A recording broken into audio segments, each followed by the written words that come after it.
Santiago Cirugeda has developed architectural projects in the field of urban reality, which covers topics such as recycling, occupation, and urban interventions.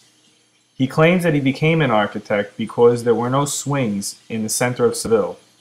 As a social architect, he finds legal loopholes to benefit the community. Cirugeda has been a major factor in mobile degradable architecture.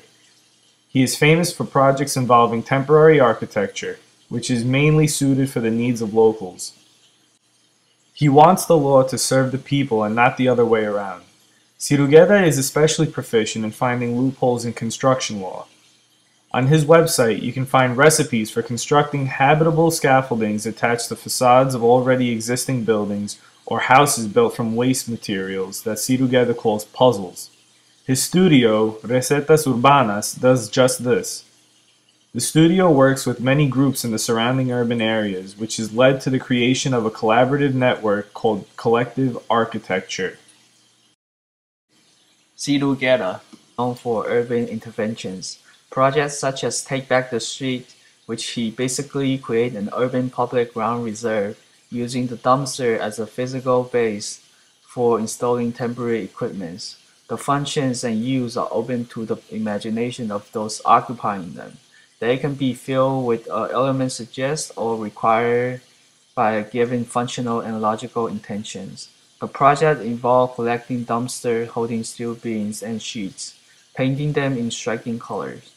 Then citizens can fill the dumpster with a variety of equipment such as children's balance beam, a wood floor, steel branches, a mini skate park, a swing, reading tables, plants for a garden, and a swimming pool.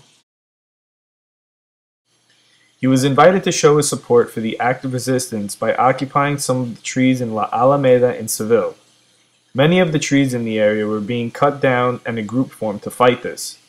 Cirugeda designed the shelters with parts that allow for an immediate construction. The outside shell would protect the occupant from possible aggressors that would be using rubber balls and pressured water. The structure itself takes about 2 hours to build, using about 4 people to build it, and is built at night when people could not give them problems about it. The bottom part of the shelter is usually 4.5 meters off the ground and serves as a sleeping space. The top of the structure has a sliding shell for protection. The structure has an insect ventilation flowing through it continuously. This feature allows for a pleasant inhabitation in the summer months, which is when most temporary occupations tend to take place. He is very knowledgeable in law pertaining to construction and development of irregular settlements.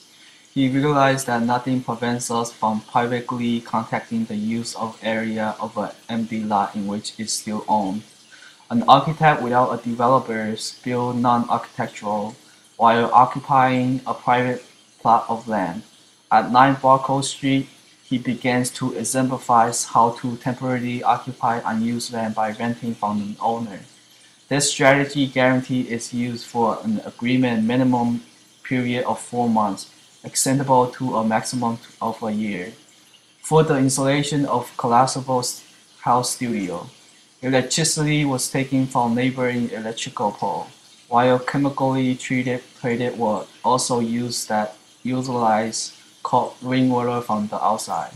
This structure was home to cultural debate, political meetings, drinking parties, and barbecue.